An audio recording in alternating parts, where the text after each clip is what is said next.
Hello everyone and welcome back to the Great Book of Grudges. My name is Nathan and we're back with another Total War Warhammer video. Today's topic are the Dogs of War and their possible inclusion into the Total War Warhammer series as a pre-order incentive for Total War Warhammer 3. So without further ado, let's begin. The Dogs of War, or the Southern Realms as they're also known, are a highly requested race to join the Total War Warhammer series. Originally, many people, including myself, speculated that this faction would be made playable in Total War Warhammer 2. A speculation that was squashed after it was confirmed that there would be no more race packs for Total War Warhammer 2. So what if the Dogs of War wasn't a DLC tied to Total War Warhammer 2, but instead was a pre-order incentive for the third and final game of the series? This would make sense as the Dogs of War have a decent number of possible starting locations in the Eye of the Vortex campaign. In truth, they have many possible starting locations throughout the known Warhammer world, but some of their most famously known ones are in the Eye of the Vortex campaign, whereas the ones in the east such as the Darklands are much less known. You will notice that I put the Dogs of War and the Southern Realms together. This is because it's more than likely that those two factions would be the same one. It just makes more sense given the fact that the Dogs of War are primarily operating throughout the Southern Realms. These are their generalized bases of location where they normally conduct their business and hire out their services. And yes, both the Dogs of War and the Southern Realms have always kind of been lumped in together,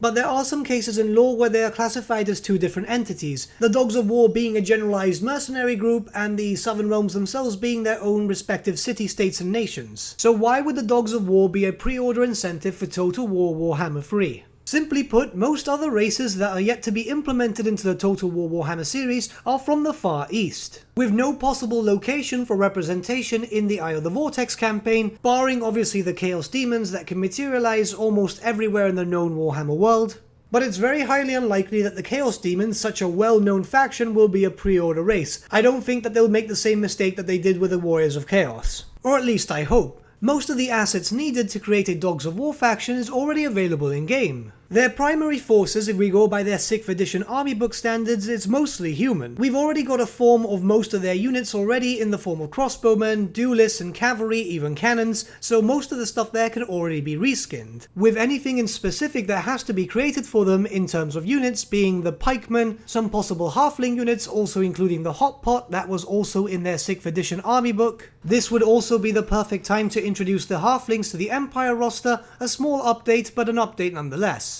Obviously there's some baseline ogre units too, but those could be added in a future patch when the ogres eventually get released. Now, when looking at their specialist units, the Regiments of Renown, in most cases for the Regiments of Renown, most of them can be created via reskin. We already have orcs, dwarfs, and different other types of races, so their basic skeleton models are already there, and so are generalized art assets. There's only really a small amount of units, especially for the Regiments of Renown and the Core, that would require unique models. Perfect examples of this would be the Birdmen of Katraza, which are flying missile units. As you can see from the image on screen right now, their model is actually quite unique. I don't believe there's been anything released in that similar format in terms of artistic style and how the model is actually placed, so that's quite a unique unit. Another perfect example of a unique unit would be Braganza's Besiegers. This is a crossbowman unit that's also armoured in heavy armour and also carries with them a style of tower shield which they use as a defensive line. Obviously there's certain lords, heroes and legendary characters that would need to be given unique models, just from the top of my head the Paymaster and so on. And then obviously any legendary lord character would have to have its own unique model, but general lord and hero choices could be reskinned, mainly because their animations would mostly be the same. Think about it like this, in terms of generic lords and hero choices, other than the Paymaster of course, they've got the Mercenary General, the Mercenary Captain and the Hireling Wizards. All of which would use the same skeleton model and the same animations as the generic Empire Captain, General or Wizard. It could be that unique models could be created for this with unique skeletons and animations too, but we do have to take into account that at the end of the day they are humans, and humans generally fight the same way as each other. It is important to note that the second pre-order incentive that we've had for the Total War Warhammer series was Norska, and that in itself was a reskin of the Warriors of Chaos. So it would make sense for a reskin race to be the pre-order incentive, considering that they're usually quite cheap, just a bit more expensive than a Lord Pack, but have a decent amount of new units, mechanics and so on. I'd rather pay $8.99 for this basic style race pack, especially since it's a mostly reskinned race, than pay the current price that is normally seen with new races, which are completely unique. Now that we've gone through all this, and we can hopefully more or less agree at some point or another Let's look towards the possible start locations in not only the Eye of the Vortex campaign, but also the Mortal Empires. Firstly, we'll look at the Eye of the Vortex campaign. Obviously there's a few possible start locations here, but there's two that stand out the most.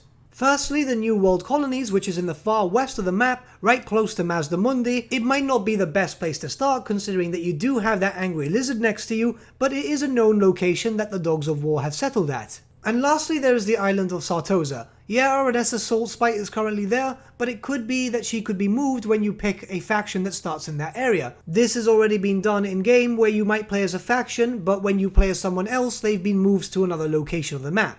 Then obviously when we look at the Mortal Empires campaign, those areas stay the same, but also including Talia, Estalia and the Border Princes. Obviously any of those locations would be a perfect start position for a Dogs of War faction. The Dogs of War do have a decent amount of possible legendary lords, but the problem here is that these races are usually quite small. It's more than likely we'll have 1 or 2 instead of having the usual 4. We're not going to go into the topic of possible legendary lords, we'll leave that for another day, but it's more of the case of reinforcing it. It makes more sense for the Dogs of War to have maybe 2 or 3 legendary lords, especially if it's going to be a rather cheap race pack. In all honesty, I see the Dogs of War as the possible pre-order DLC for Total War Warhammer 3. It just makes more sense to me as they've got locations in the Eye of the Vortex and the Mortal Empires, and they also have many possible start locations in the Darklands should the game be featured in the East, as per the speculation of many players. But what do you guys think? Let me know your thoughts in the comments below and let's start a bit of a discussion, shall we? But with that, my friends, we've come to the end of our video. Thank you so much for watching. If you did enjoy the video, might I suggest giving the video a like or even subscribing to the channel, as it really does help us out. In the description section below are various different links to social media platforms such as Facebook, Instagram and Discord, where you can get in contact with the Great Book team. Also in the description section below is an affiliate link with Element Games where you could buy loads of hobby-based products, not just Warhammer, for 10 to 25% off. Making a purchase using our special link and also using our special code, both of which are in the description below, supports the channel at no extra cost to you, which we think is rather cool. A big thank you to our patrons. Your support means the world to us. Honestly, it's amazing that people want to help a small channel like us grow and get to a higher level of content. A special thank you to our patrons Gibraltar LUSC and Ryan Bertsche for subscribing to us at our Fane level. Honestly, you guys are super cool. And a big thank you to our patron Edward Huell for subscribing to us at our King level. Mate, you're super awesome. But with that, my friends, thank you so much for watching once again, and we shall see you all again very, very soon. Have a good day.